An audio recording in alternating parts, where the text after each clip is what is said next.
స్మృతాపి తరుణాతపం కరుణయా హరంతీ నృణాం అభంగురతనుత్విషాం వలయితా శతైర్విద్యుతాం కళిందగిరి నందిని తటసురద్రుమాలంబిని మదీయమతిచుంబిని భవతు కాపి కాదంబిని.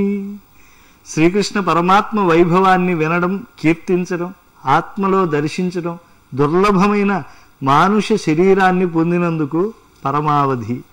మానవ జన్మమెత్తిన పరతత్వ ప్రాప్తికై ప్రయత్నించని వాడికంటే మూఢుడు మరొకడు ఉండడు అని మనకు వివేక చూడామణి అనే గ్రంథం వివరిస్తోంది.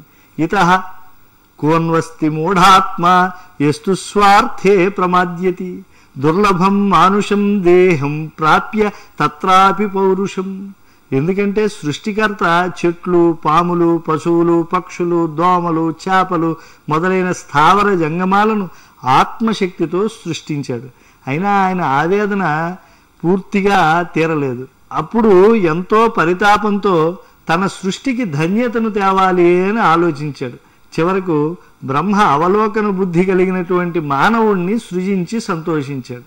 ఈ సత్యాన్ని మనకు వ్యాసులు వారు శ్రీమద్భాగవతంలో వివరిస్తూ ఉన్నారు. సృష్ట్యా పురాణి వివిధాన్యజ ఆత్మశక్త్యా వృక్షాన్ సరీసృప పశూన్ ఖగదంశ మత్స్యాన్ తైస్తైః అతుష్ట హృదయ పురుషం విధాయ బ్రహ్మావలోకధిషణం ముదమాపదేవః. కనుక భగవత్ప్రాప్తికై లీలాశుకుడు శ్రీకృష్ణ కర్ణామృతంలో ప్రార్థిస్తూ, స్వామి నీవు ప్రసన్నుడవైతే ఇతరులతో పని లేదు, నీవే కనుక అప్రసన్నుడవైతే ఇతరులతో నాకు ఏ పని లేదు అని చెప్పి విలక్షణంగా ప్రస్తుతించాడు. మయి ప్రసాదం మధురై కటాక్షై వంశీ నినాదానుచరై విధేహి త్వయి ప్రసన్నే కిమిహాపరైర్నః త్వయి అప్రసన్నే కిమిహాపరైర్నః.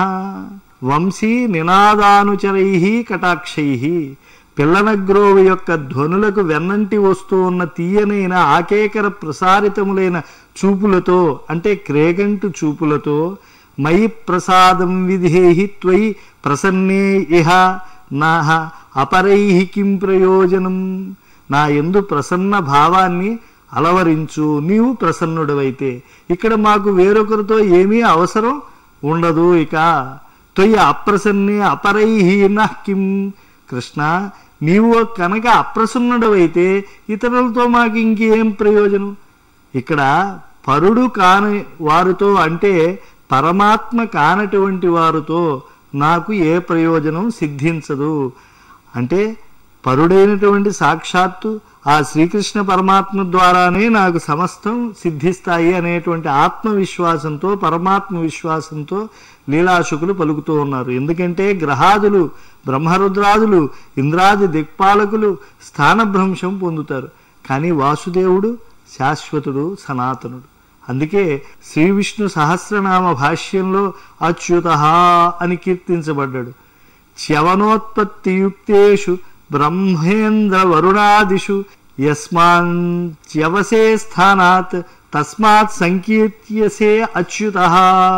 అంతేకాదు భూమే పాదాలుగా, ఆకాశమే బొడ్డుగా, వాయువే ప్రాణంగా, చంద్రసూర్యులే నేత్రాలుగా, దిక్కులే చెవులుగా, ద్యులోకం శిరస్సుగా, అగ్నియే ముఖంగా, సముద్రమే మూత్రకోశంగా కలిగిన పరమాత్మలో సురనరాదులతో కూడిన సమస్త విశ్వం నిలీనమై ఉన్నది.